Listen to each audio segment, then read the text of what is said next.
बंदौ चरण सरोज गुरु मुद मंडल आगार।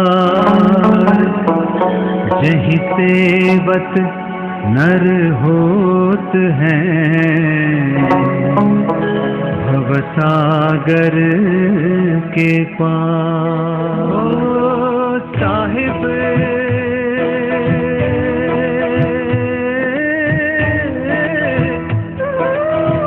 जग में महान है मेरा साहिब, जग में महान है। तेरे चरणों में मेरी जान है, मेरा साहिब सत्य समान है।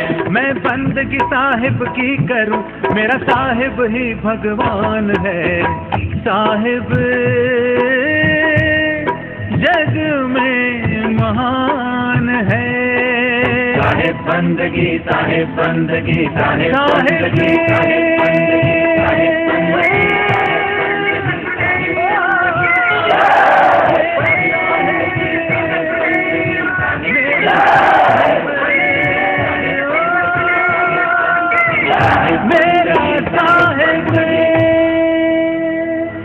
इस सातमदेह की एक विशेषता है, जिस भी देही में पहुंचती है ये आत्मा, वो शरीर को नित्य सत्य और अपना मानकर बैठ जाती है। आत्मा ने अपने शरीर क्यों मानना शुरू किया? अज्ञानवश। अज्ञान के कारण आत्मा अपने को शरीर मान रही है। आत्मा यथार्थ में शरीर नहीं है। अगर हम संसार के समस्त जीवों की तरफ दृष्टि डालें तो सभी अपने को शरीर मान रहे हैं। एक न भूला दो न भूले, जो है सनातन सोई भूला। संसार का एक दो आदमी नहीं भूला हुआ है। जितने भी लोग इस संसार में रह रहे हैं सब शारीरिक जीवन जी रहे हैं। गोस्वामी जी बड़े सुंदर अलंकार से इस तथ्य को कह रहे हैं, जबते जीव भयो संसारी, छूट न ग्रंथ न होय सुखारी। जड़ चेतन ग्रंथ पड़ गई, यद्यप मिथ्या छूटत कट नहीं। जब से इस आत्मा ने अपने को शरीर माना तब से दुखों का प्रारंभ हुआ।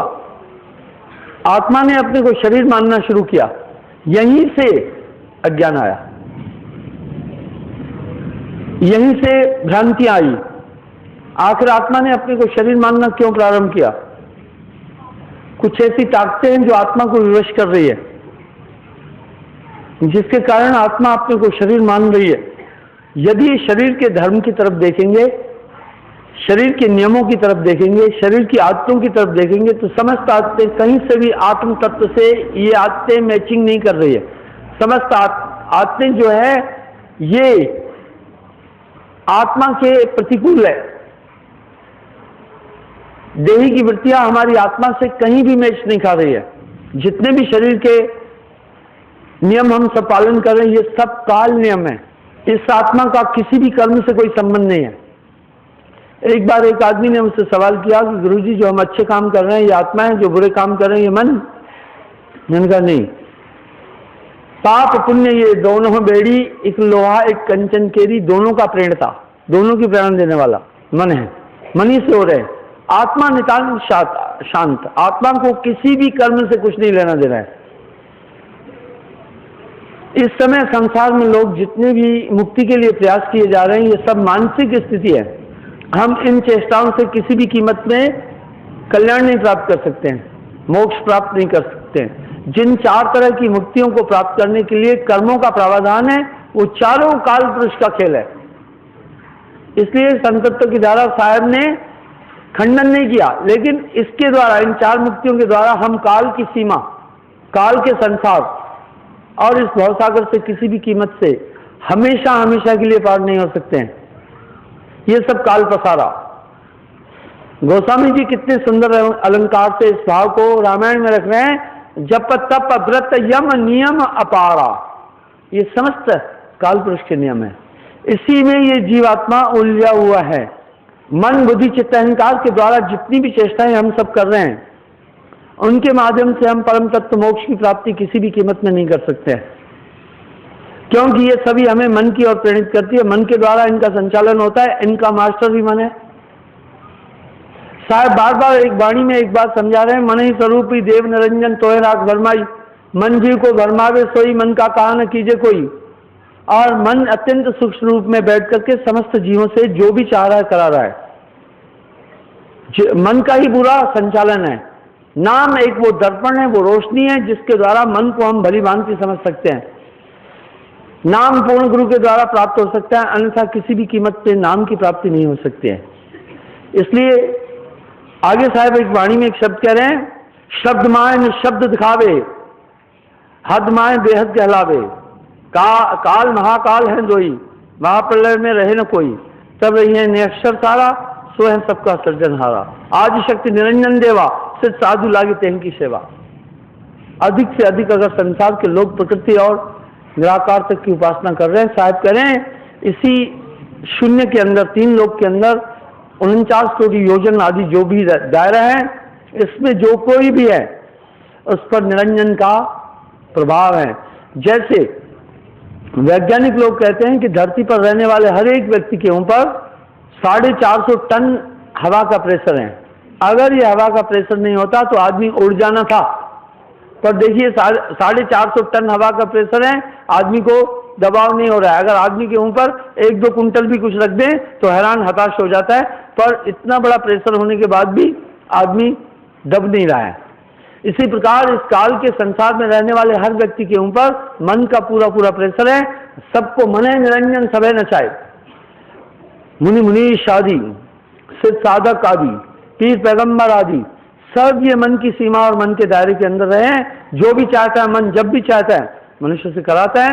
इसके अंदर बहुत ताकत है। मने निरंजन, मने ही ओंकार, मने ही है करतारा। इसलिए शायद करें तीन लोक का पूरा संचालन मन के अधीन है। मन बहुत ताकतवर है और साथ में हिदायत दे रहे हैं, तेरा बैरी कोई नहीं, तेरा बैरी मन। निअक्षर है अलख नामी, शक्ति निरंजन केशव स्वामी, 5 तत्व गुण 3 सवारा, सो यह आदि शक्ति विस्तारा। 3 लोक शक्ति निर्धारा, चौथा लोक पुरुष का न्यारा।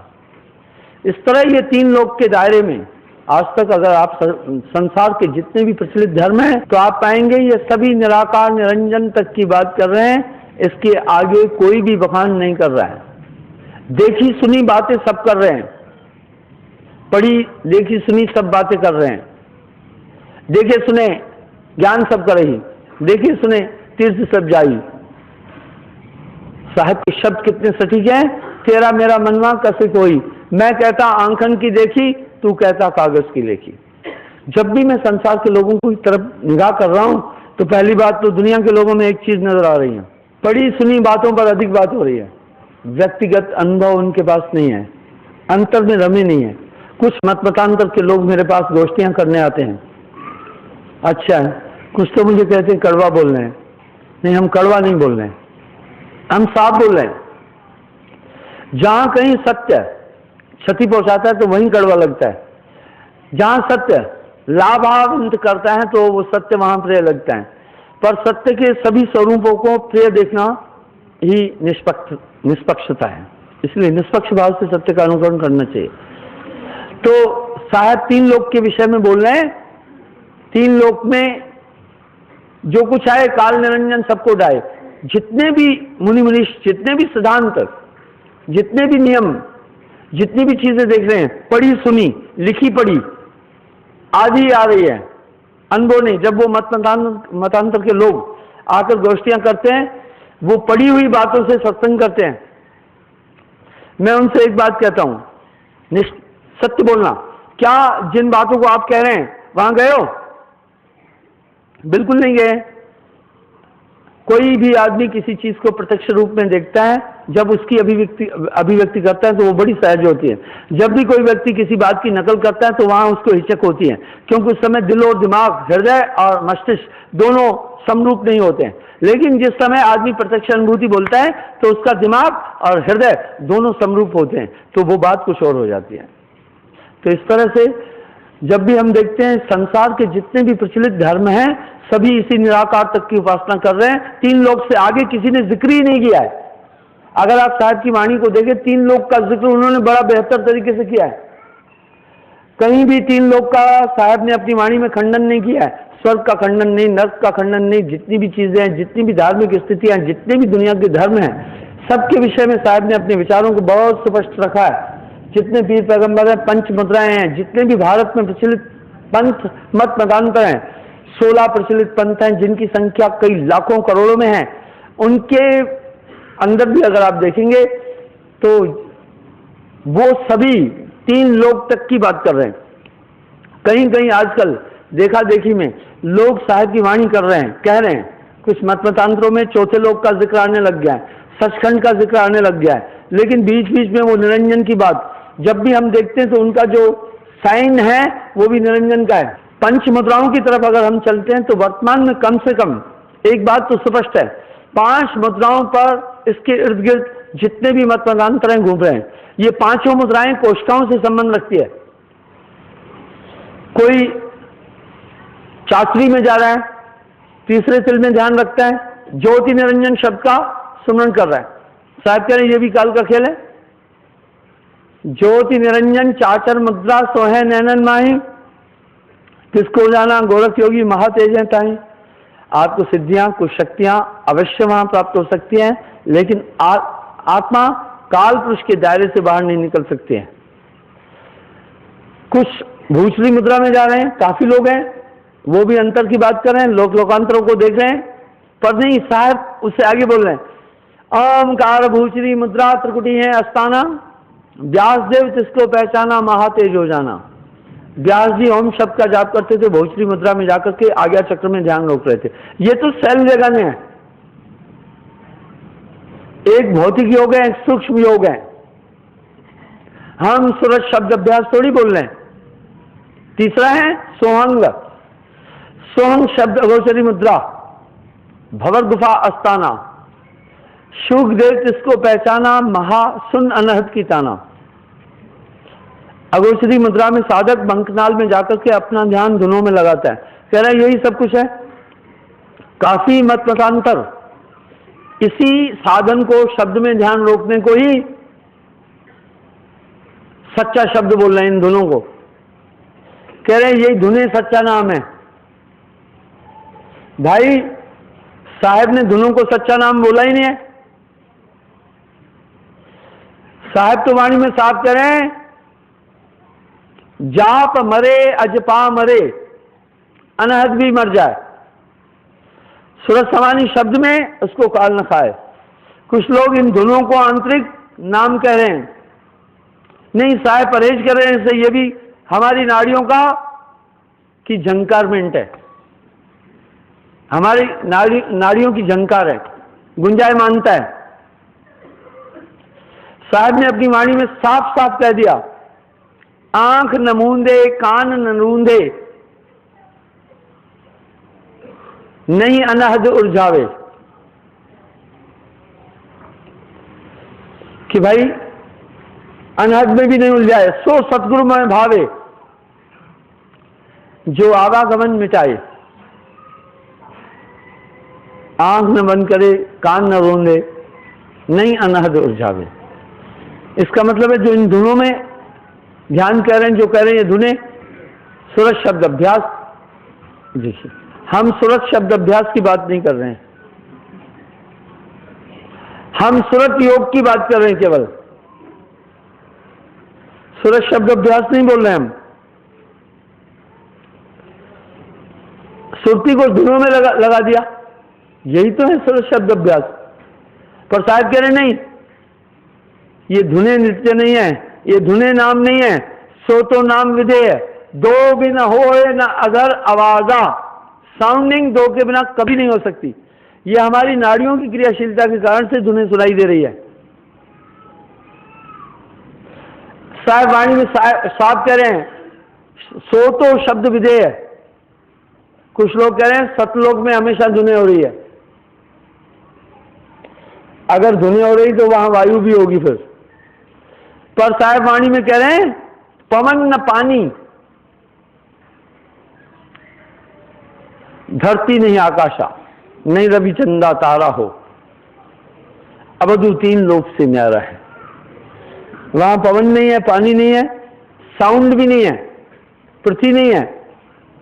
इसलिए निशब्द, साहेब वाणी में कह रहे हैं निअक्षर है अलख अनामी, निशब्द। कह कबीर धनदास से, यही निज भेद हमार, जो चावे पावे उस नाम को लहे न जग अवतार। कह रहे यही मेरा भेद है, लिखा न जाए पढ़ा न जाई, बिन सदगुरु कोई ना ही पाई।